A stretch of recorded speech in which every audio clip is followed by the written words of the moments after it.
Ahoj, vítej u dnešního videa. Dneska se podíváme na to, jak dochází peníze největší zemi na světě. Umělá inteligence předpověděla několik scénářů, co se s Ruskem stane, pokud bude ve válce pokračovat dál.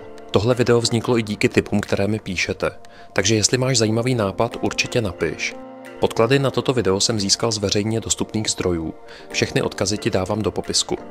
Ruská ekonomika od února 2022 prošla dramatickou proměnou. Zpočátku se zdálo, že sankce nebudou mít okamžitý efekt a že to Kreml dokáže ustát. V průběhu let se ale začaly hromadit problémy. Ty mají vážný dopad na úroveň obyvatel. Především to je oslabení rublu, klesající příjmy, úpadek průmyslu a omezená dostupnost zahraničního zboží.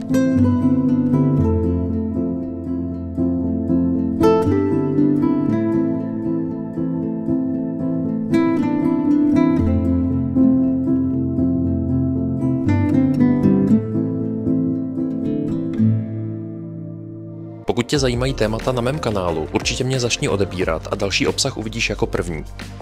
A teď se prosím pohodlně usaď, začínáme.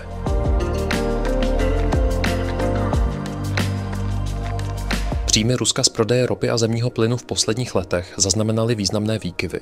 Rok 2021 byl nejziskovější, a to díky vysokým cenám ropy a plynu na světových trzích, způsobeným oživením globální poptávky po pandemii COVID-19.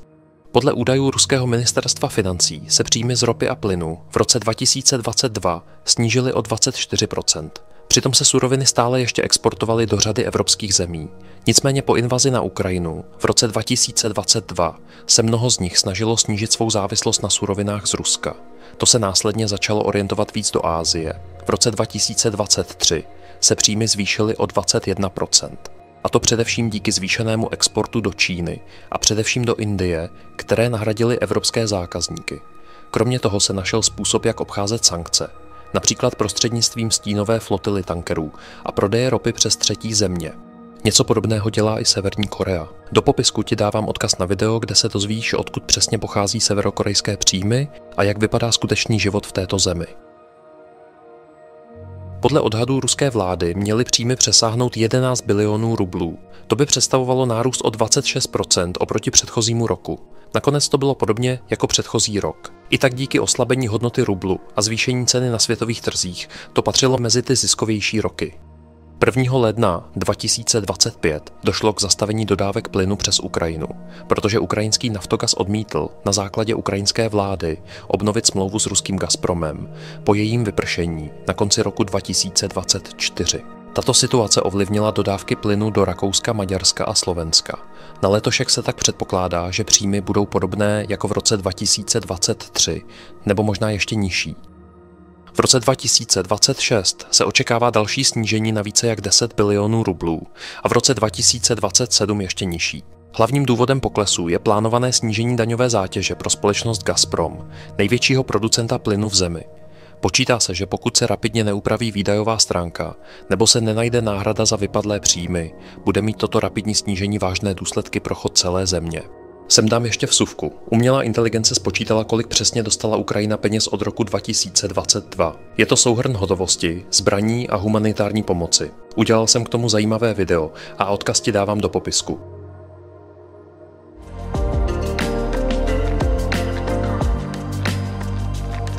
Přesné měsíční náklady Ruska na vedení války na Ukrajině nejsou veřejně dostupné. Oficiální zprávy uvádí zhruba 135 miliard dolarů ročně, ty neoficiální pak necelých 400. Jedna věc jsou přímé výdaje do armády a zbrojení, druhá jsou pak nepřímé náklady, které jsou spojené s válkou a nejsou přímo propojené s armádou. Podle neoficiálních zdrojů tak může válka stát podstatnou většinu výdajů Ruska a samotné financování nemusí vždy jít pouze ze státního rozpočtu.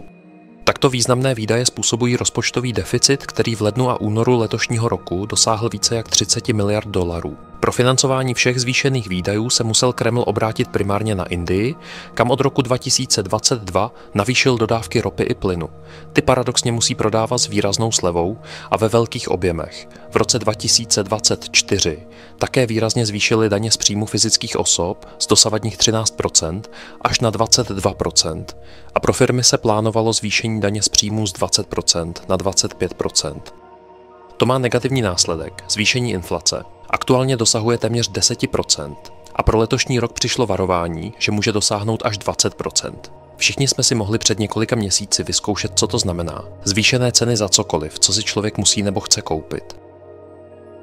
Po zakrytí zvýšených výdajů obrany pak chybí peníze na chod země a investice do rozvoje. Primárně to pocítí zdravotnictví, vzdělávání a infrastruktura. To pak bude dlouhodobě oslabovat samotné obyvatele, podniky, firmy a celou ekonomiku. Celá země se tak může dostat do dluhové spirály. Už teď intenzivní zaměření na válečnou výrobu vede k takzvanému přehřátí ekonomiky. Jde o proces, kdy je růst ekonomiky země příliš rychlý a trh na to není připravený. Jednoduše mohou chybět firmy, lidé nebo propojení na zvýšenou poptávku. Taková situace je často neudržitelná a může vést k hospodářskému poklesu. Nyní je toto přehřátí patrné u nedostatku pracovních sil a vysoké poptávce po vojenské produkci, která destabilizuje trh práce. Kreml financuje válečné výdaje prostřednictvím ruských bank, které poskytují půjčky zbrojním společnostem. Tato praxe vytváří iluzi fiskální stability, ale výrazně zvyšuje riziko bankovní krize. Při takzvané bankovní panice se mohou výrazně předlužovat komerční banky. Jednoduše pak závazky nebudou moci sami splácet a následně to způsobí ekonomický kolaps. Podobně jako byly zadlužené banky při finanční krizi ve Spojených státech v letech 2008 a 2009, kdy vznikla nadměrným úvěrováním, spekulacemi a následným zhroucením trhu s hypotečními cennými papíry celosvětová finanční krize. Banky tehdy nesmyslně půjčovaly všem, kdo jen vzali za kliku.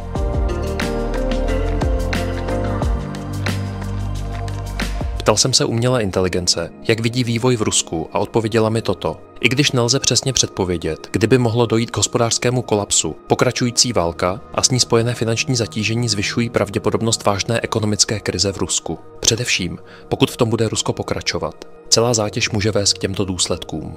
Jak se válka prodlužuje, výdaje na obranu a vojenskou produkci rostou. To znamená, že Rusko bude muset čím dál více omezovat jiné klíčové oblasti, jako je infrastruktura, vzdělání a zdravotní péče. To může oslabit ekonomickou stabilitu a zpomalit růst, což nakonec může vyústit v recesi. Zvyšování výdajů na válečné účely vytváří tlak na domácí ekonomiku, což může vést k inflaci. To by znamenalo, že ceny zboží a služeb rostou, ale mzdy zůstávají stagnující. A to by mohlo vést k poklesu životní úrovně obyvatelstva. Tento ekonomický stres by mohl vést k sociálním nepokojům. I když se Rusko snaží diverzifikovat své příjmy, stále je silně závislé na exportu ropy a zemního plynu. Pokud by globální poptávka po těchto surovinách klesla, nebo by došlo k dalším sankcím, a nebo by stávající zákazníci přešli k jiným dodavatelům, příjmy z těchto exportů by se drasticky snížily. To by mělo vážné dopady na financování státního rozpočtu a to by mohlo urychlit ekonomickou krizi. Financování vojenských výdajů pomocí půjček a státních bank může vytvořit ekonomické nerovnováhy a zvýšit riziko bankovní krize. Zvyšování půjčených objemů nebo ztráta důvěry v bankovní systém může rozšířit chaos a to by mohlo vést k finančnímu kolapsu celého systému. Jednoduše by lidé přestali dávat své peníze do bank a naopak si rychle začali vybírat své úspory. Plánuji také video, jak se přesně v Rusku obcházejí západní sankce a jak si bohatí Rusové kupují západní značky. Zveřejním ho na svém kanálu, tak mě určitě začni sledovat a uvidíš ho jako první.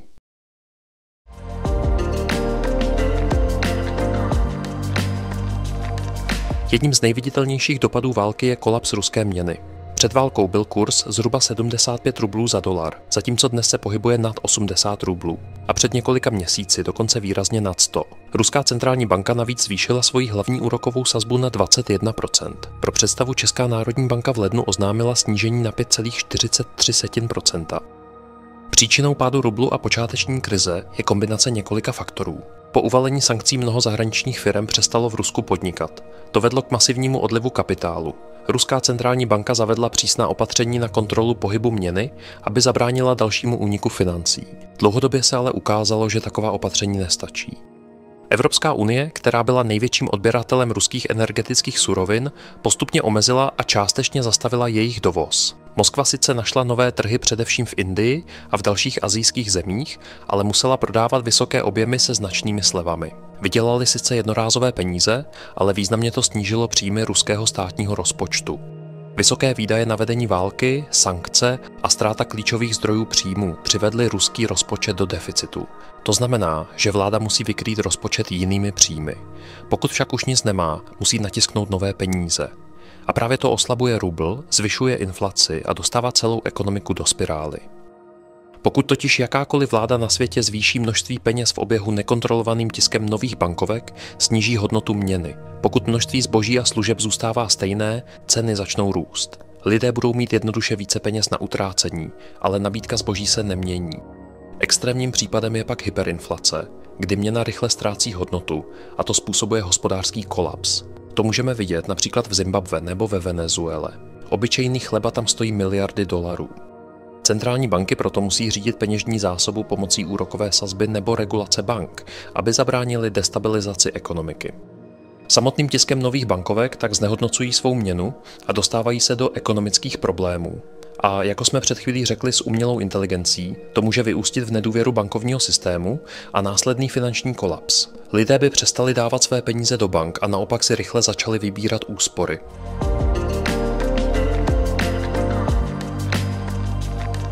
V ruské společnosti se prohlubuje propast mezi bohatými a chudými. Elita blízká Kremlu se stále dostává k luxusnímu zboží přes různé obcházení sankcí.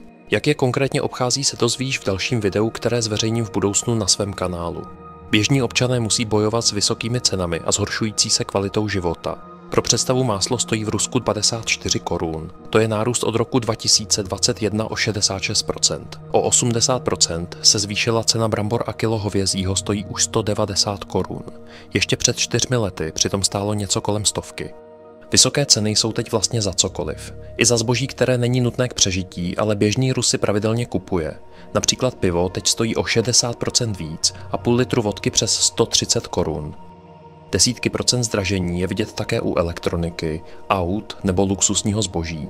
Některé ceny se nám mohou zdát nízké i teď, ale pro představu průměrná mzda v Rusku se liší od oblasti. Ale pokud vynecháme Moskvu, kde je obvykle násobně vyšší, průměrná mzda je zhruba 20% té české. Kromě vyšších cen a dopadů ekonomiky roste i sociální kontrola. Stát výrazně zpřísnil dohled nad veřejným prostorem, cenzuruje média a výrazně potlačuje protesty. Naopak, dmíchá propagaci svých úspěchů a neúspěchy obrací v pozitiva. Mnoho mladých a vzdělaných Rusů se rozhodlo zemi opustit, což vytváří tzv. Odliv mozků. A to má pak také dlouhodobý vliv na oslabení ekonomiky a inovací. A co si myslíš ty? Blíží se konec války na Ukrajině? A co by se podle tebe stalo, kdyby Rusko zbankrotovalo? Napiš mi to do komentáře. A pokud se ti tohle video líbilo, pomoz mi s růstem tohoto kanálu. Dej prosím like, sdílej dál a začni mě sledovat pro další obsah. Koukni i na další fakta v tomto playlistu. Například jak zbohatl nejbohatší člověk na světě, jak Čína kupuje Afriku, anebo kolik celkem už dostala Ukrajina. A jednou za měsíc vydávám videa, která jsou víc do hloubky.